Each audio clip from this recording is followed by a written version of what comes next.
Every day, Sir Topham Hatt came to the station to catch his train. "Hello," he always said to Thomas. "Don't let the silly freight cars tease you. Remember, you have an important job as a special helper in the train yard."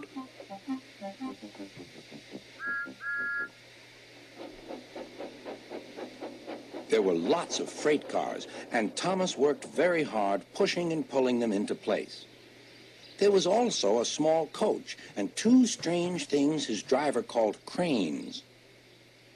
"That's the breakdown train," he told Thomas.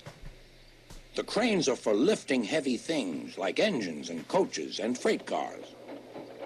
One day, Thomas was in the yard. Suddenly, he heard an engine whistling. "Help! Help!" A freight train came rushing through much too fast. The engine was James, and he was frightened. His brake blocks were on fire. "They're pushing me! They're pushing me!" he panted. "On! On!" laughed the freight cars, still whistling, "Help! Help!" Poor James disappeared. "I'd like to teach those freight cars a lesson," said Thomas the tank engine.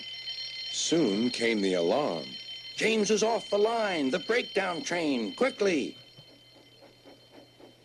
Thomas was coupled on, and off they went.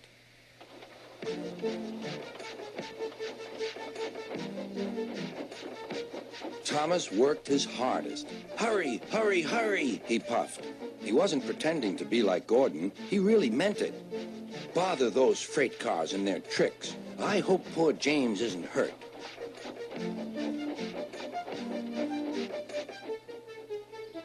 James's driver and firemen were feeling him all over to see if he was hurt.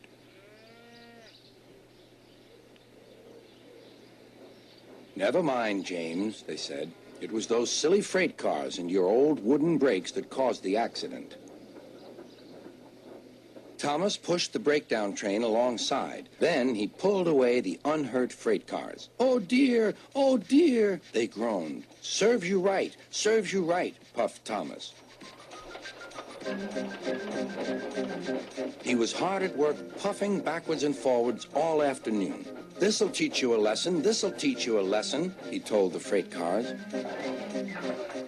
And they answered, "Yes, it will, yes, it will." They left the broken cars. Then, with two cranes, they put James back on the rails.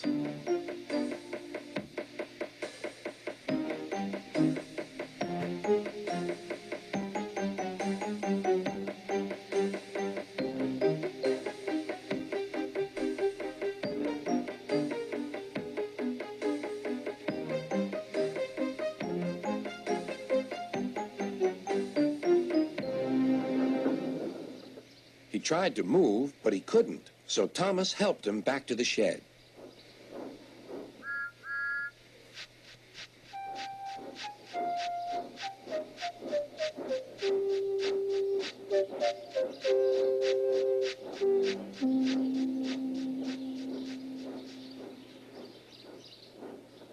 Sir Topham Hatt was waiting anxiously for them.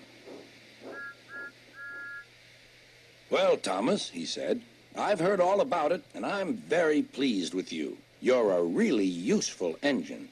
James shall have some proper brakes and a new coat of paint, and you shall have a branch line all to yourself." "Oh, thank you, sir," said Thomas. Now Thomas is as happy as can be. He has a branch line and two coaches called Annie and Clarabelle. He puffs proudly backwards and forwards with them all day.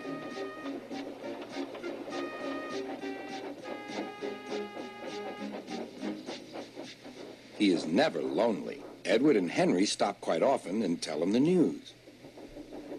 Gordon is always in a hurry, but never forgets to say boop, boop, and Thomas always whistles beep, beep in return.